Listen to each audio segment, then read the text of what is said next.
तू हि रे माझा मितवा या मालिकेमध्ये प्रेक्षकांनो आपण पाहिलं की आजच्या भागामध्ये इकडे राजेशने मोठी खेळी खेळत जे 35 लाखाचा फ्रॉड केलाय तो फ्रॉड आता रमाकांत राजेश शिर्के यांच्या नावावरती खपवण्याचा प्रयत्न केलाय। पण आता रमाकांत राजेश शिर्के हे स्वतःच या प्रॉपर्टीचे मालक आहेत आणि पूर्णपणे प्रॉपर्टी ही आता पण रमाकांत राजेश शिर्के या पूर्ण प्रॉपर्टीचे अजूनही मालक आहेत ही गोष्ट आता राजेश विसरलेला आहे। आणि त्यानंतर राजेशचं भांड शिर्केंच्या मदतीने स्वतः आता इकडे अर्णव फोडणार आणि आपल्या वडिलांवरती लागलेले घाणेरडे आरोप अर्णव खोडून काढणार आहे आणि अंजलीचे पण डोळे उघडणार आहेत। पण हे सगळं कसं घडणार आणि रमाकांत राजेश शिर्के यांना टार्गेट करणं हे आता राजेशला किती महागात पडणार आहे सगळं या व्हिडिओमध्ये पाहायला मिळणार। इकडे ज्या वेळेला अर्णव आता शिर्केंच्या सोबत बोलत आहे आणि तो शिर्केंना सांगत आहे कसं काय शक्य आहे, एका दिवसात 35 लाखाचा घोळ होणं शक्यच नाहीये ना, गेले कुठे हे 35 लाख। आणि यावरती शिर्के आता सांगायला लागतात सर अनेक दिवसानंतर हा असा काहीतरी प्रकार घडलेला आहे, आपल्या ऑफिसमध्ये असं एकही रुपया इकडे तिकडे होत नाहीये। आणि त्यामध्ये मग आता ते सांगतात हे मला काय सांगताय तुम्ही, शोधून काढा, हे बघा काहीच वेळ आहे तुमच्याकडे, लवकरात लवकर 35 लाखाचा हिशोब काय आहे हे मला कळलंच पाहिजे। आणि नेमकं आता हे राजेशने ऐकल्यावरती तो विचार करतो नाही पैसे तर माझ्या रूममध्ये आहेत आणि जर का आता इकडे शिर्के काही बोलले आणि पैसे माझ्या रूममध्ये सापडले मग मात्र मी या सगळ्यामध्ये पूर्णपणे अडकून जाईल आणि त्यासाठी मला आता काहीतरी करायलाच पाहिजे, काय करू असा तो विचार करतोय। आणि ठीक आहे हे 35 लाख त्या आता म्हाताऱ्याच्या झोळीमध्ये टाकतो आणि म्हाताऱ्याच्या झोळीमध्ये 35 लाख टाकून त्याच्यावरतीच आरोप घेतो। तसंही हा चिंटूकल्या त्या रमाकांत राजेश शिर्के याला बाप कुठे मानतोय आणि त्याचमुळे आता इकडे काहीही झालं तरी त्याच्यावरती आरोप घेणं हे इझी टार्गेट आहे असं आता राजेशला वाटतं। पण राजेशला एक गोष्ट लक्षात आलेली नाहीये की अजूनही या सगळ्या प्रॉपर्टीचा मालक रमाकांत राजेश शिर्केच आहे। आणि त्यानंतर मग तो पैसे घेतो आणि पैसे घेऊन रमाकांतच्या बॅगेत टाकून देतो। बरं तो इकडे आता ईश्वरी किचन मध्ये आलेली आहे, पाहते तर काय आता इकडे रमाकांत किचन मध्ये काहीतरी करत आहे आणि ईश्वरी सांगायला लागते तुम्ही एक काम करा ना, तुम्ही अर्णव सरांच्या आवडीचे ते पोळीचे लाडू आता बनवा की जे त्यांना लहानपणी खूप आवडायचे। आणि त्यावरती रमाकांत म्हणतो नको बाळा तू मला सांगतेस खरं, पण खरं सांगू का तर आता म्हणजे चिंटू हा पहिल्यासारखा माझ्याशी काही वागत नाहीये आणि त्यामुळे जर का आता मी त्याला हे सगळं म्हणजे काही केलं तर त्याला हे सगळं नाटक वाटेल। आणि त्यावरती मग आता इकडे सांगायला लागते ईश्वरी हे बघा त्यांना नाटक वाटायचं वाटू दे, पण तुम्ही तुमचे प्रयत्न मात्र आता सोडू नका, काहीही झालं तरी सुद्धा तुमचे प्रयत्न तुम्ही आता चालू ठेवा।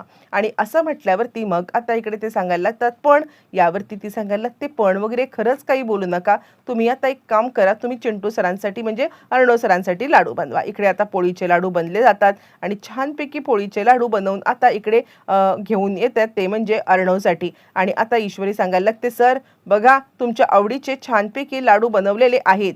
प्रेक्षकांनो त्याआधी थोडा वेळ म्हणजे आता जोपर्यंत हे सगळं काम चालू आहे तो इकडे आता पटकन राजेश त्यांच्या रूम मध्ये गेलाय, म्हणजे तोपर्यंत इकडे आता रमाकांत किचन मध्ये आहे ही वेळ साधून तो आतमध्ये रूम मध्ये गेलाय आणि रूम मध्ये जाऊन आता ताबडतोब त्याने ते सगळं एक्सचेंज केलेलं आहे। म्हणजे जे पैशांची पुडी असते ती आता रमाकांतच्या बॅगेमध्ये टाकून तो आता निश्चिंत झालाय। पण इतकंच करून उपयोगाचं नाहीये, आता त्यांच्यावरती संशय येण्यासाठी कुणाला तरी पिन मारली पाहिजे। कुणाला पिन मारणार, मूर्ख अंजली तर आहेच की, या मूर्ख अंजलीला पिन मारली मग मात्र या सगळ्यामध्ये आता आपल्याला पुढचं काम सोपं जाईल असा आता तो विचार करतोय। आणि त्यानंतर तो अंजलीला पिन मारण्यासाठी तिकडे रूम मध्ये आल्यावरती तो अंजलीला सांगायला लागतोय अंजली मॅडम अहो मला एक गोष्ट कळत नाहीये। आणि त्यावरती अंजली म्हणते काय झालं, आणि त्यावरती तो सांगतो अहो काही नाही, म्हणजे मी आता रूमच्या बाहेर गेलो बघा फोन आला म्हणून, त्यावेळेला मी आता एक वेगळीच गोष्ट पाहिली हो।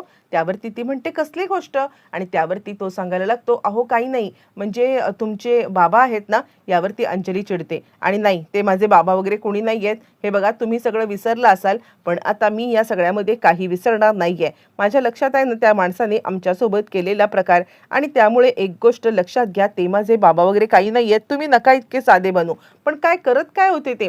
त्यावरती तो सांगायला लागतो अहो काही नाही, त्यांच्याकडे ना मी खूप सारे पैसे बघितले, म्हणजे ते काही उद्योग वगैरे करतात का। यावरती अंजली म्हणते उद्योग कसले, ते तर आता इकडे वारकरी संप्रदाय त्यांनी हे केलं ना, त्यांच्याकडे कसले आलेत पैसे? यावरती तो म्हणायला लागतो, नाही नाही, अहो मी आत्ता बघितले आणि थोडे थोडके नाही, म्हणजे मला काही अंदाज नाही आला किती पैसे असतील ते, पण खरं सांगू का तर आता काही लाखामध्ये असतील. अंजली बोलायला लागते, जाऊ दे ना, आपल्याला काय करायचंय? यावरती तो म्हणतो, ठीक आहे, ते पण बरोबरच आहे, नाही पण मला असं वाटलं की काही ते बिझनेस वगैरे करतात का म्हणून मी विचारलं.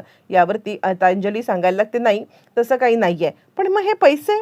पण ती विचार करते, नाही नाही, काहीतरी गडबड आहे. आणि ती सांगायला लागते, ठीक आहे, मी त्यांच्या रूममध्ये जाते आणि रूममध्ये जाऊन आता पाहते. बरं, तोपर्यंत प्रेक्षकांनो शिर्केंनी मात्र अर्णवला कॉल केलेला असतो आणि त्याच वेळेला अर्णवला काही गोष्टी शिर्केंनी ऑलरेडी सांगितलेल्या असतात. आता हे पैसे रमाकांतच्या बॅगेत नेऊन टाकले म्हणजे काम होणार नाहीये ना.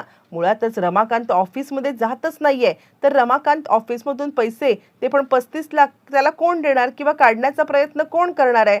आणि त्यामुळे हा ऑफिसमधला घोळ ऑफिसमध्ये जाणाऱ्या माणसांनी केलेला आहे. ही गोष्ट शिर्केंनी अर्णवच्या लक्षात आणून दिल्या कारणाने अर्णवला मात्र आता संशय फक्त आणि फक्त राजेशवरती आहे. आणि त्यावरती मग आता लगेचच अर्णव शिर्केंना सांगायला लागतो, म्हणजे तुम्ही एक काम करा ना, हे पैसे कोणी काढले असतील किंवा आता कोण हे सगळं करू शकत असेल? त्यावरती शिर्के म्हणतात, मला पण राजेशवरती संशय आहे, पुरावे घेऊन मी थोड्याच वेळात पोहोचतोय. आणि हाच सगळा प्रकार चालू असताना इकडे रमा लाडू घेऊन आलेला आहे अर्णवकडे आणि ते लाडू पाहिल्यावरती अर्णवच्या डोक्यामध्ये तिडीक गेलेली आहे. अर्णवच्या डोक्यामध्ये तिडीक गेले आणि त्यानंतर मग अर्णव इकडे त्यांच्यावरती खूपच रागावलेला आहे. आणि तुम्ही का करता हे सगळं? काय हेतू काय तुमचा? यावरती ईश्वरी सांगायला लागते, काय हेतू काय असणार?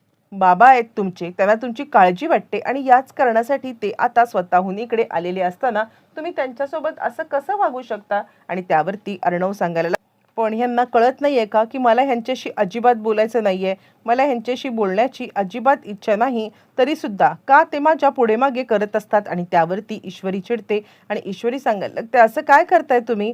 म्हणजे काहीही झालं तरी सुद्धा बाबा आहेत हे तुमचे. आणि त्यावरती तो सांगतो, ठीक आहे, बाबा असतील त्यांच्या घरी, मला या सगळ्यामध्ये अजिबात आता मात्र त्यांच्याशी काही बोलायचं नाहीये.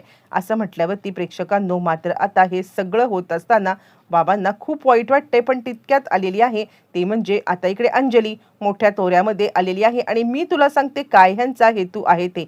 आणि असं म्हटल्यावरती मग आता ती सांगायला लागते, हे बघ, यांचा हेतू हा आहे, म्हणजे आता तू इकडे सकाळपासून 35 लाखाचा हिशोब काय झाला, 35 लाखाचा हिशोब काय झाला असं आता जर का बोलत आहेस तर हे बघ, हे काय चाललंय बघ, यांनी आता या सगळ्यामध्ये हे 35 लाखाचा घपला केलेला आहे. आणि त्यावरती अर्णव विचार करतो, कसं शक्य आहे? शिर्केंनी मला आता सांगितलंय की आपल्या ऑफिसमध्ये जे काही चाललंय ते ऑफिसमधल्याच कोणीतरी केलेलं आहे आणि असं असताना हे करूच शकत नाहीयेत. आणि त्यावरती अर्णव चिडतोय आणि अंजली, ताई काय बोलतेस काय तू? त्यावरती अंजली म्हणते, मी कोणत्याही बाबतीमध्ये काहीही चुकीचं बोलत नाहीये. अरे पैसे ह्यांच्या इथे सापडले याचा अर्थ यांनीच पैसे चोरलेत ना. यावरती अर्णव म्हणतो, अगं तू डोक्यावरती पडलेस का? यांनी पैसे चोरायला मुळातच या आता हे कुठे जातात? ऑफिसला. हा ऑफिसमधला घोळ आहे आणि ऑफिसमधले 35 लाख ह्या कधीच आता कुठूनच काढू शकत नाहीयेत, कळतंय का? हे कसे काढतील? आणि असं म्हटल्यावरती ती सांगते, मग तुला कुणावरती संशय? ऑफिस काय करत बसलायस? आणि त्याच वेळेला प्रेक्षकांनो आता इकडे अर्णव सांगतोय, नाही काही ह्यांना करायची हे गरज नाहीये. तुला माहिती आहे का? यावरती अंजली म्हणते, का तू सुद्धा तुझ्या बायकोच्या नादाला लागलास का?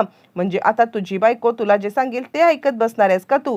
हे बघ चिंटू, तुझी बायको तुझा ब्रेन वॉश करते आणि तुला या सगळ्यामध्ये अडकवत आहे. यावरती अर्णव म्हणतो, ताई ज्याची प्रॉपर्टी आहे ना त्या माणसाला ह्या प्रॉपर्टीमध्ये चोरी करण्याची गरज नाही. अजूनही जर का आता ते बोलू शकत असतील ना की ही प्रॉपर्टी माझी आहे, माझ्या नावावरती करून द्या, तर एका झटक्यात आपल्याला ती करून द्यायला पाहिजे किंवा त्यांना जे काही हवंय ते देण्यासाठी आपण बांधील आहोत आणि त्यामुळे त्यांना इथे चोरी करण्याची काही गरज नाहीये. आणि त्याच वेळेला तिकडे आलेला मात्र आता इकडे राजेश विचार करतो, अरे देवा, म्हणजे हा चिंटूकल्या जरा जास्तच हुशारी दाखवतोय. तितक्यातच चिडलेला आता लगेचच कॉलर धरतोय, ती म्हणजे आता इकडे राजेशची. आणि राजेश, स्वतःचे फ्रॉड रपवायला हे आता पैसे तू माझ्या बाबांच्या ह्याच्यामध्ये टाकलेस का?